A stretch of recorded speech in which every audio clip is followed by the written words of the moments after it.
Hello tout le monde, aujourd'hui avec moi nous allons voir comment faire de la fausse chantilly maison.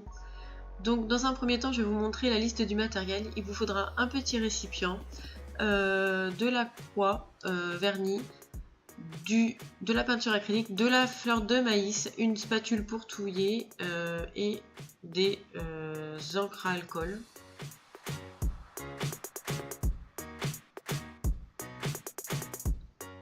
Donc vous mettez une bonne quantité de vernis. Donc là j'ai fini mon petit pot parce que j'ai fait pas mal de chantilly avant, je vais vous les montrer après.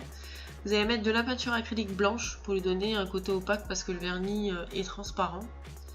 Donc après vous pouvez le faire avec n'importe quelle sorte de vernis, hein.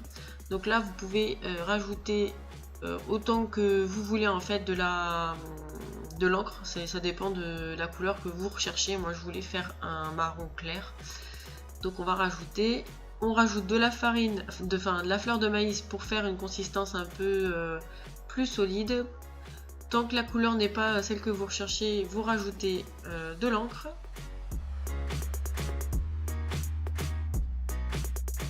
Donc après, c'est pas très grave si ça devient très, comment dire, plus liquide, puisqu'on va rajouter voilà, de la fleur de maïs. Donc vous faites comme vous voulez.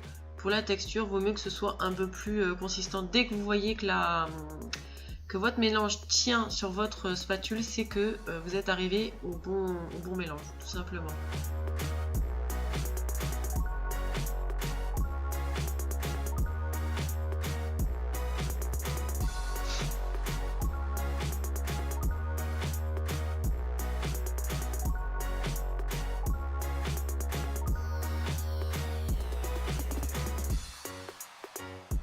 Donc là, comme vous pouvez le voir, la matière se tient, donc ça veut dire qu'elle dégouline pas, donc ça veut dire qu'on est arrivé au bon résultat.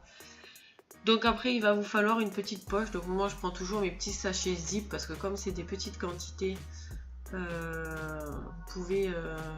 pouvez vous en servir. Il vous suffit juste d'avoir une douille. Donc moi, ce sera une douille des déco 3D en plastique et un peu de scotch pour la fixer au sachet, hein, tout simplement. Donc moi là je vais tout mettre pour éviter que ça sèche dans mon récipient. Donc voilà ce que ça donne une fois que la douille est refermée avec le produit dedans. Donc on va faire un petit test pour vous montrer ce que ça donne. Donc voilà la douille fixée sur le sachet zip et je vais faire tout simplement ressortir la matière. Donc faites doucement parce que c'est quand même tenu avec des scotch, donc c'est pas super... faut pas y aller comme un bourrin.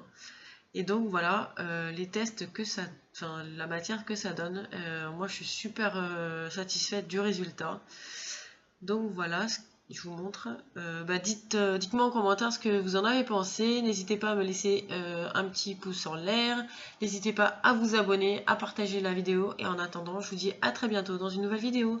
Bye bye!